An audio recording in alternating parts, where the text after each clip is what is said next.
Well, thank you, Mark. I appreciate that introduction. It was very kind of you. And I want to say, first of all, before I get into the Liberty story, I've been to quite a few of these events around the country, and I am very honored and pleased to be with all of you today, which I consider the backbone of our country, American patriots that do care about our country and what's happening to it. And also, I'm thinking about what happened at the Marriott, what they did to you and what they did to all of you. It was disgraceful. It was, I think, a breach of our free speech, right to assemble. And I think we all ought to write the CEO of the Marriott a letter. If he doesn't answer that one, write him another letter. If he doesn't answer that, write him another letter. Continue writing letters to these people till you let them know that they're not going to trample on your civil rights ever again. We have a right to be here.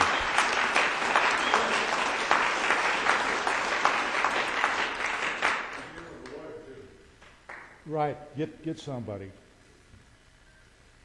Well, first of all, I was 20 years old in 1967. I was a third-class petty officer in damage control, and we were ordered to leave Abidjan, Africa, about 2 o'clock in the morning to go who knew where. We didn't have a clue where we were going until we got to Rota, Spain, and we picked up three Marine Russian linguists, and a civilian named Alan Blue. It was a one-night stay. We picked up supplies, and we headed for the Mediterranean.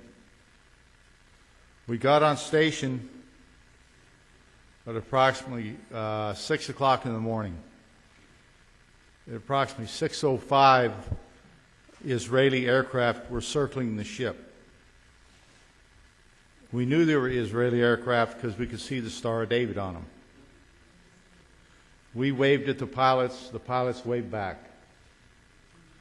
We felt very comfortable. There was at least 12 overflights of the ship from 0600 to approximately 11 or 11:30. Our intercept operators on the ship picked up information from the Israelis notifying their base in Haifa that this was an American ship, and they identified it as Liberty, AGTR-5, an American ship. And this was passed on and picked up by listening bases in Beirut, Lebanon, at the American Embassy. It was picked up in Vietnam, believe it or not. It was picked up in Greece. That the Israelis themselves identified us as American. They put us on their war table as an American ship.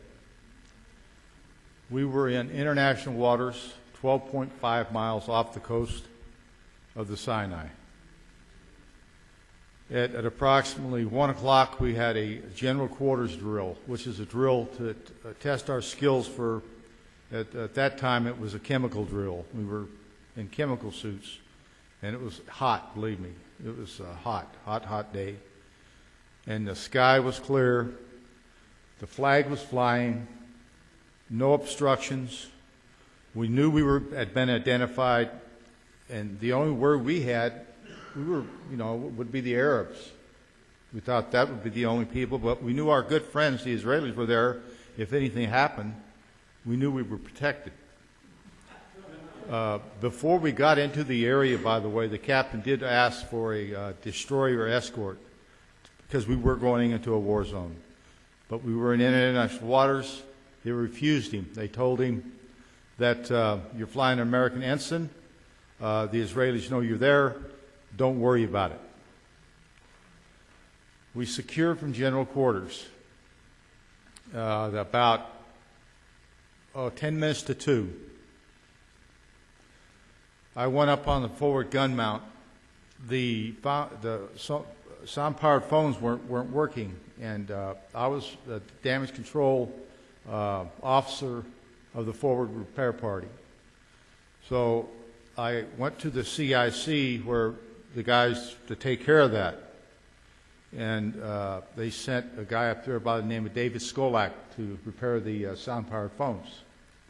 Now, we were in condition 3, readiness. This means we had 4 50 caliber machine guns on the ship, and they were all manned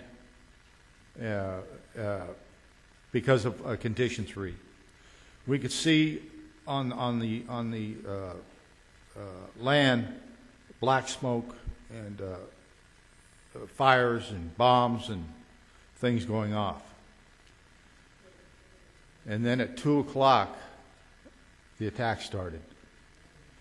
It started with 3 French Mirage jets. They hit every single antenna on that ship, operating antenna. There were 40 of them. And now this ship was the most sophisticated ship in the world for telecommunications. They hit every antenna on the ship, and we couldn't get a word out to anybody for about 10 minutes.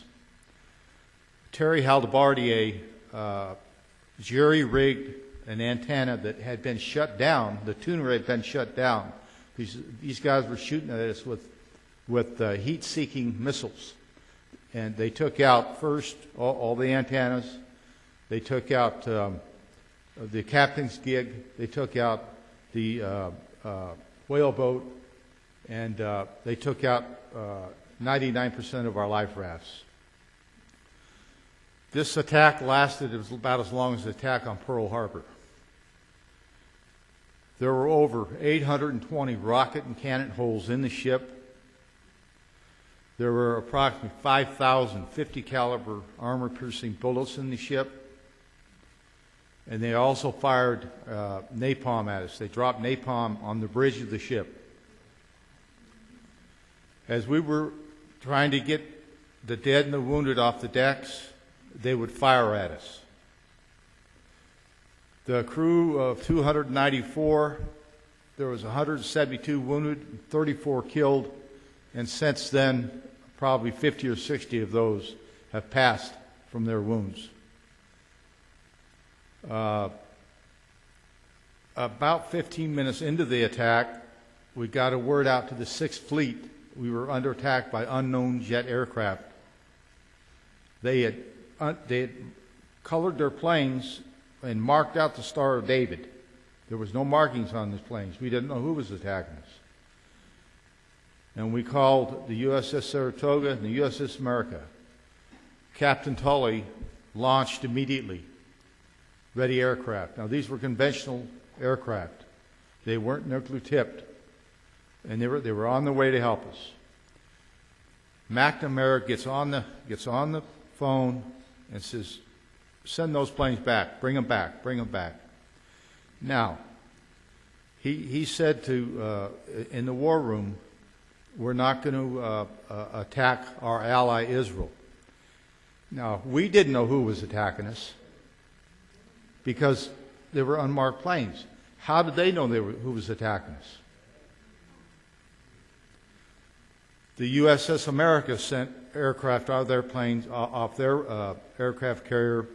They were nuclear tipped. They were going to incinerate Egypt. McNamara, again, he called those planes back. Admiral Geist said, I want to rearm and go to the Liberty's defense. They're still under attack. This is about probably 45 minutes into the attack. With the holes in the ship and the damage that was done, the experts said it had to be at least 12 to 18 aircraft that attacked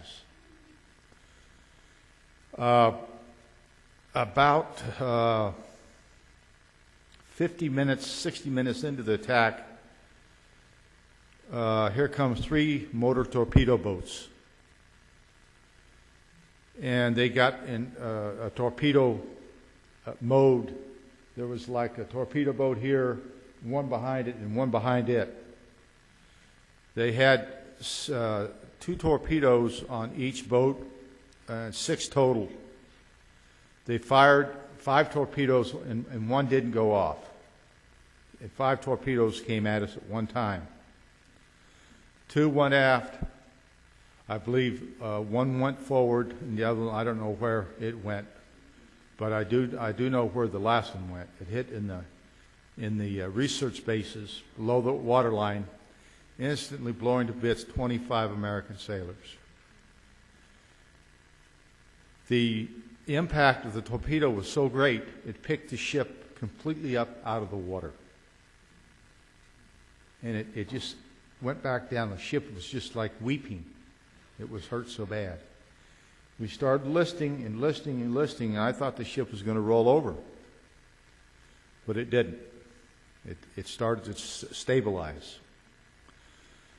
I was ordered to the bridge to help put out fires. And we didn't have any water pressure because they put holes in most of our fire hoses. And besides that, our pumps weren't working properly. So we couldn't pump as much water as we needed. We were basically just dead in the water. Got to the bridge, had 2 CO2 bottles, and trying to put out the napalm, and it was impossible. You couldn't put that stuff out. It's just jellied in and keep on burning. And I'll never forget, I looked over at the helmsman. He was a very good friend of mine. His name was Francis Brown.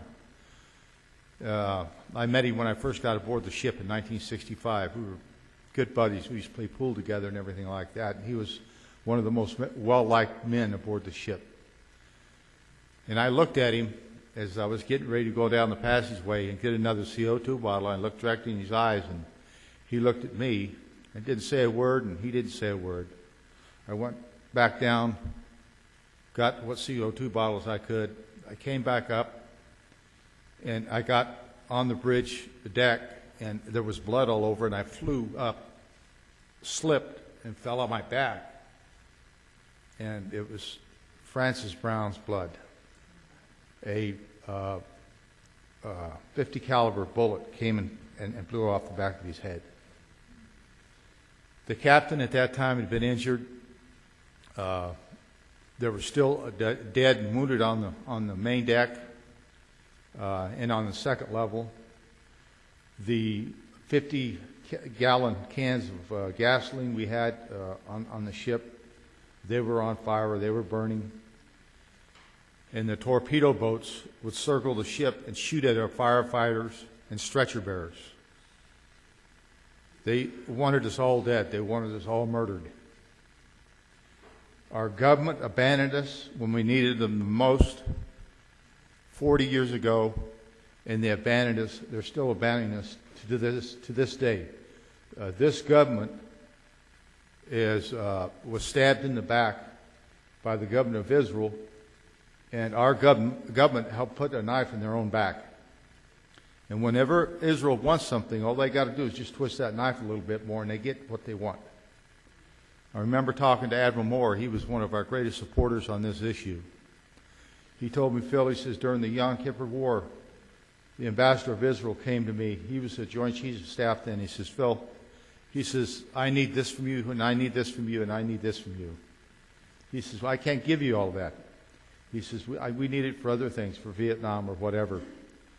And he says, don't you worry about the Congress. You just get what I want. And he was ordered the next day to give the Israelis anything they wanted, taking away from our fighting men. And 2 days after that, or the next morning, the USS America and the USS Davis and the USS Massey got to us 18 hours after the attack. So they left us out there. They didn't even send a Piper Cub to see how we were doing.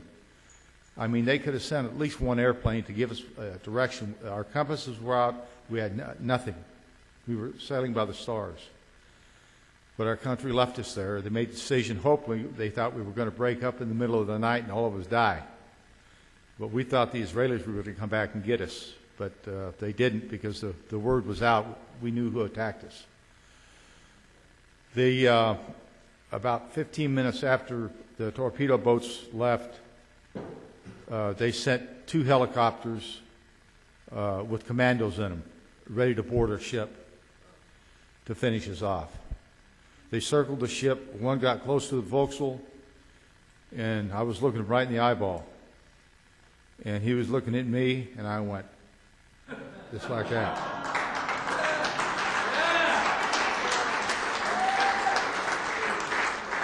And he replied with the same finger. But they did not board our ship. Like I say, the next day the Massey came by, the Davis came by. They got the dead and the wounded off, and the most seriously wounded. So they said, go to Malta, which was a 7-day trip from where we were to Malta, and they could have sent us to Crete, but it was only 3 days. Why they did that, I don't know. But the USS Papago was behind us, a fleet tug, and they were picking up papers, pieces of bodies. There were 6 bodies that floated out they never did find. And there's a mass grave in Arlington honoring their sacrifice. I was ordered by an Admiral Kidd when he came aboard our ship. I told him what he did. He got 4 or 5 of us in a group. He took off his stars. This was in sick bay at the time. I remember he threw them on the table. It was a stainless steel table, and it rang. And he says, you guys talk to me just like, I'm a regular sailor. Tell us what happened, what you saw. Did you see any markings? So on and so forth. We told him exactly what we saw. He put his stars back on. He says, now I'm my admiral again.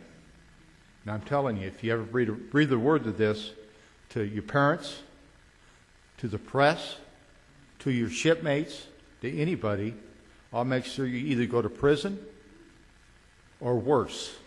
And everybody else knew what worse meant. And then we were briefed by the CIA and the National Security Agency never to say a word about it. And I didn't for 20 years. I was in a hole. I was in a depression you couldn't believe. And then a book came out called Assault on the Liberty, written by James Ennis. Read the book, understood that other people besides myself, I thought I was the only one that felt that way. But I wasn't. But the Israeli government and our government, they might as well have fired the bullets at all of you sitting right here, because when they attack one American, they attack us all.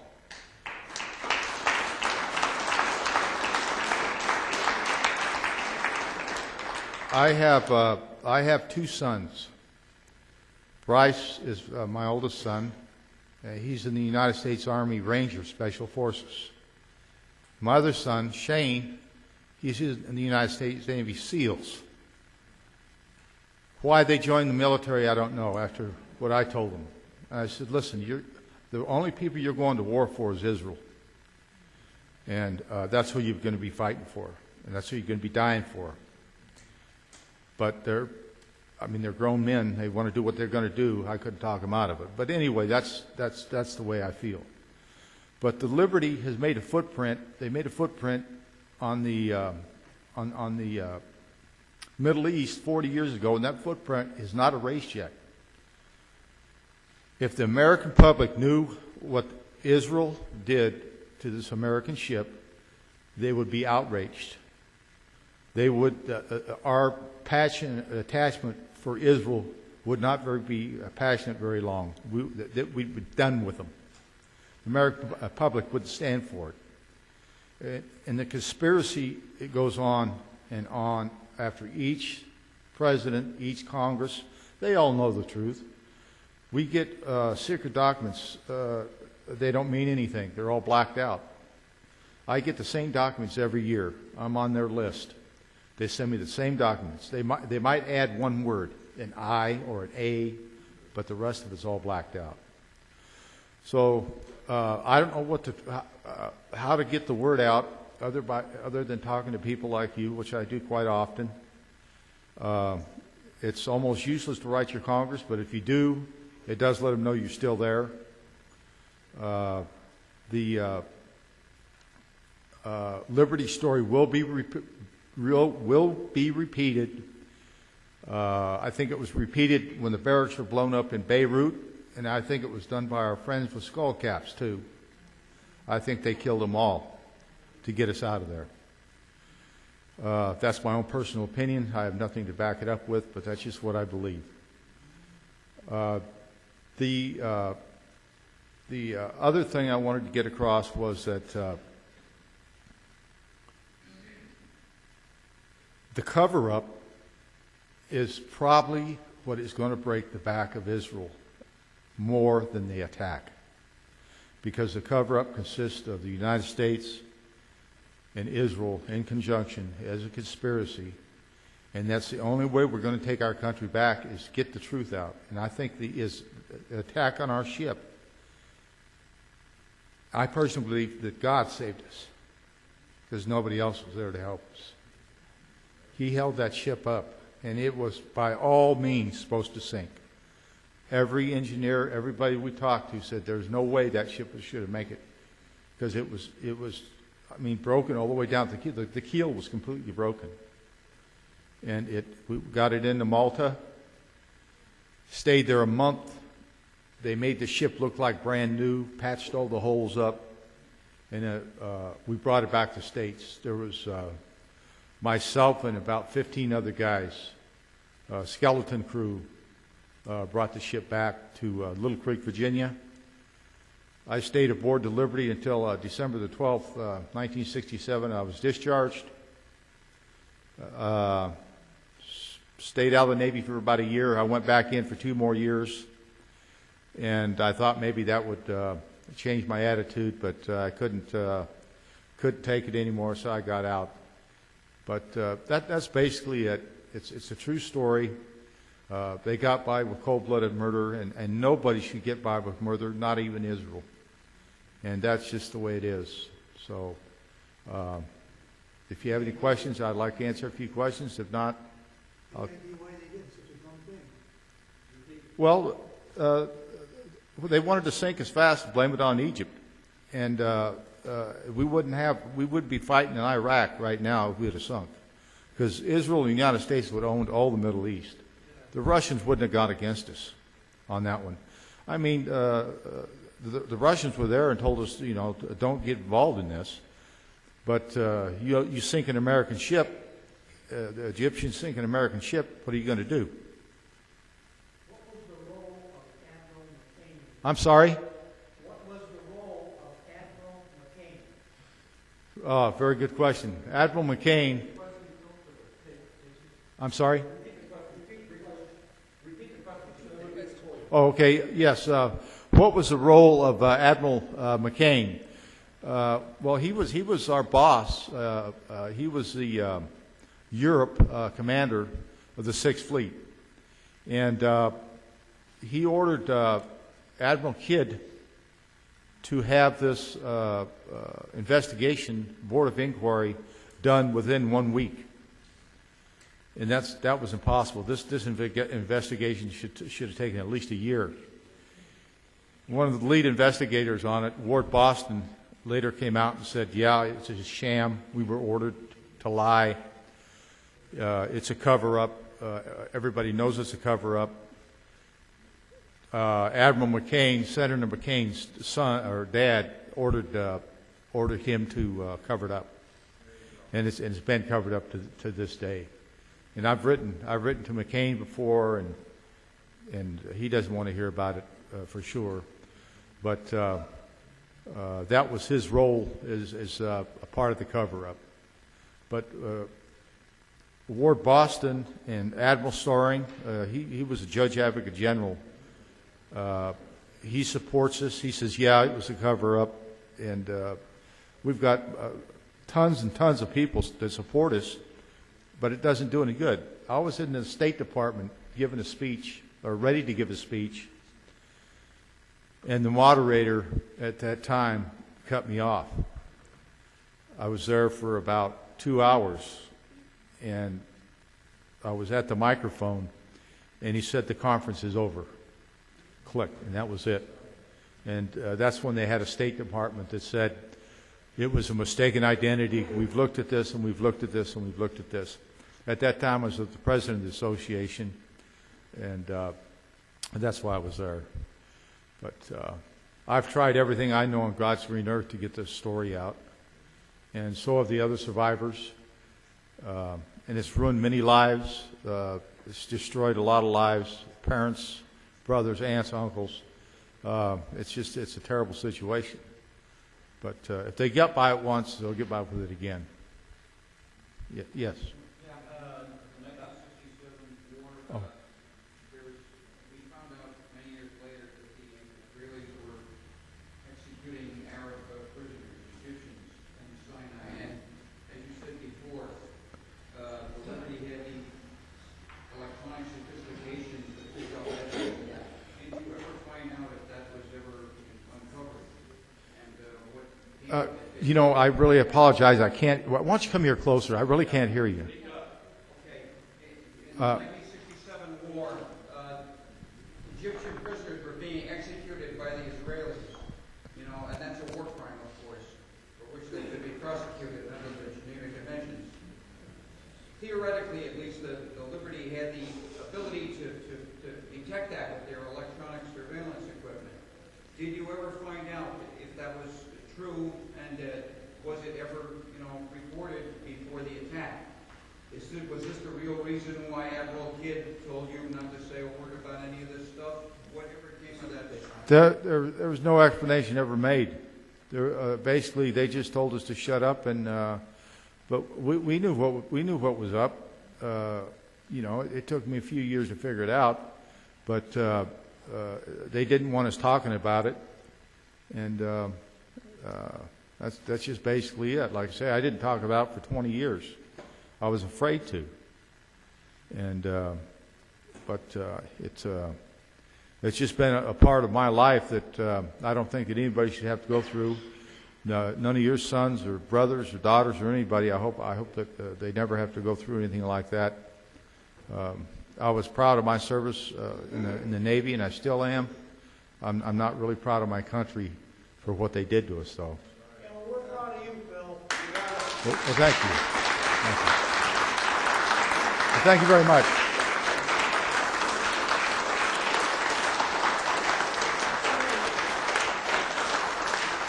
Yes.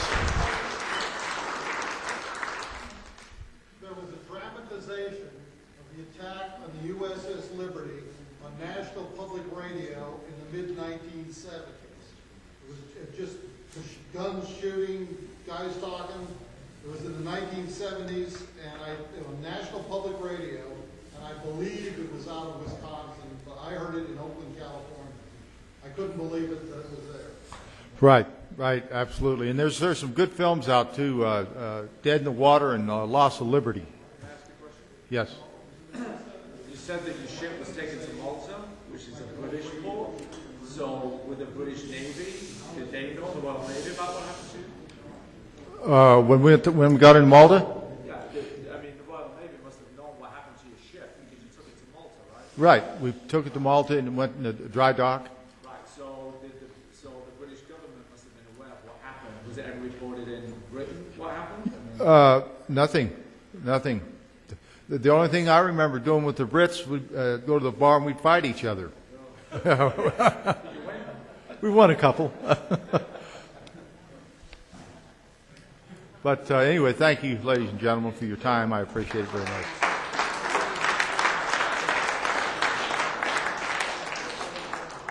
Okay, back in July when you had your reunion in D.C., could you touch on the amount of support that the congressmen and senators gave you? The congressmen and senators never have given us any support. We were supposed to have a congressman there, but at the last minute he had something else he had to do. And his name escapes me right now, but he's running for president. What about Cynthia McKinney? Didn't she stick up for you? I'm sorry? Cynthia McKinney, did she stick up for you? Cynthia McKinney. I'm sorry? Cynthia McKinney, Oh, yeah. She's Cynthia McKinney. She's a nice gal. I've talked to her several times. And she supported us, but she got voted out of office for supporting us, and then she got back into office. Then she got voted out again. And a lot of Israeli money went into the other side to defeat her. But she's a real southern nice lady, and I've talked to her several times. Paul Finley. Pardon me? Paul Finley. Oh yeah, Paul Finley. He's a good friend of mine. Did you know that on YouTube.com, on a website called Stranger Than Fiction, which suggests Israeli involvement in 9/11, also has maybe a half-hour video about the attack on the Liberty. And when I saw it, in addition to like all these other hours of videos, I couldn't believe that this was true until I'm meeting you right now. Otherwise, I would have thought that was fake. Someone just, put it up. But it is on YouTube. It's called The Attack of the Liberty, Stranger Than Fiction. You'll see other videos. So Right. I'm very happy to meet you and know that the truth is going to come out of the It is hard to believe. I know for a lot of people to believe it, but it is true. And you said you saw it on YouTube? Yeah, I've seen the same one. You mentioned Robert McNamara. Is there any truth to Lyndon Johnson saying, "I want that ship to go to the bottom"? McNamara and Johnson. In fact, Johnson said he didn't care if the whole ship sank and he lost all the sailors aboard. He was not going to embarrass his ally Israel. McNamara is 91 right now, and he has no recollection of the USS Liberty. He says he can't remember what happened that day. But there's recordings of him on tape ordering the jets back. And I might add that several of the pilots that went off of the Saratoga, when they got out of their airplanes, they were so angry they took off their flight helmets and threw them on the deck, and one of them blew off the side and broke in half. Yes.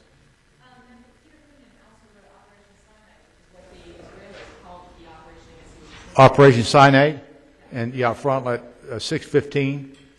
That was I understand, a backup plan that was hatched, I believe, by Russia or somebody in that area. It was a backup plan by the USS Amberjack. There was a sub there, by the way, too, an American sub that filmed it, that filmed the attack. The USS Amberjack, and they have that film, but nobody can get it. But anyway, I'll leave you guys alone. Has a question. Yes. This man has a question. Just want to say something on history. I'm sorry. Yes, just want to say that in the year 2003, an American girl got killed. Her name is Rachel Corey, and she was killed deliberately by the Israeli army. And her parents ordered an investigation, and the congressman. The congressman and the Jewish lobby jumped in, and the whole thing ended up. So. I remember that. Yeah, she was still shot back, I believe. She was bulldozed. Oh, that's Yeah, and the Congress just microphone did the same thing that happened. Well, I guess we better go. I know it's late.